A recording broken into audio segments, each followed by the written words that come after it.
Tere! Minu nimi on Jelisaveta Bespalova ja täna tutvustan lühedalt, kuidas tuvastada TAS2R38 geeniga seotud polümorfismi kasutades RFLP meetodit. See geen mõjutab meie võimet tajuda mõrumaitset ning seostub ka tervisekäitumisega.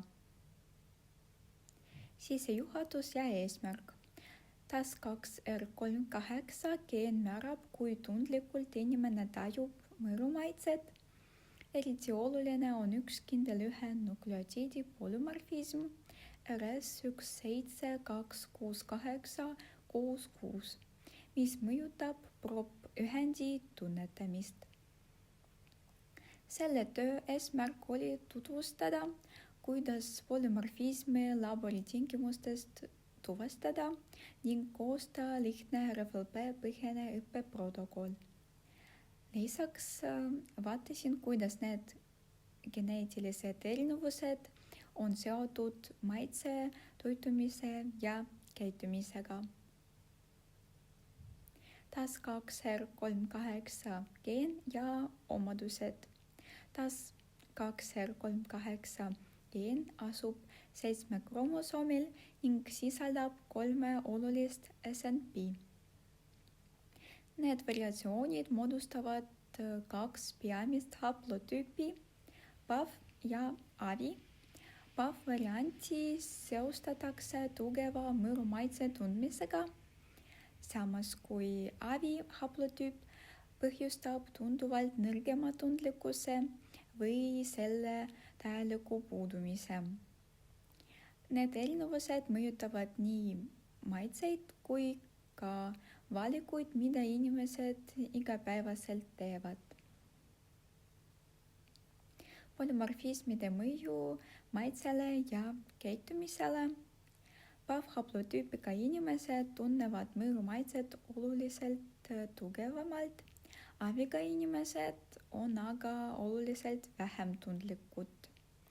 Uuringud on näidanud, et need geneetilised erinevused võivad mõjutada toiduvalikuid, näiteks köögiviljade eelistamist või vältimist. Samuti on leitud seos alkoholi ja tubaka tarbimisega, aga geen ise ei määra käitumist, kuid aitab mõista riskikäitumise ja maitse eelistuste kujunemist. RFLP meetodi põhimõte. RFLP analüüsi etapid on järgmised. Kõigepealt järeldatakse DNA, seejärel amplifitseeritakse PCR-i abil uuritavat lõiku. Edasi kasutatakse restriktsiooni ensüümi, mis lõikab DNA-d ainult siis, kui alleel vastab lõike kohale. Ja lõpuks järeldatakse tekkinud fragmendid keeli elektroforeesi abil. Erineva pikkusega fragmendid näitavad, milline genotüüp inimesel on, kas PAV, AVI või kolmas variant, heterosügootne variant. Praktiline tähendus ja kokkuvõte.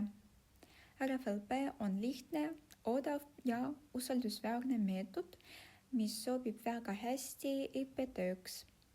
Sekveneerimine saab tulemusi täpsustada, kuid esmane pilt geneetilistest variatsioonidest on RFLP abil kiiresti nähtav.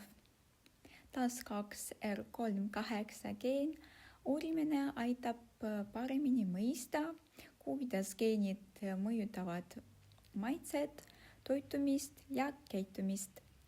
See seob molekulaarbioloogia reaalse eluga ning näitab, kuidas ainult üks SNP võib mõjutada meie igapäevavalikuid. Aitäh tähelepanu eest! Kasutatud kirjandus.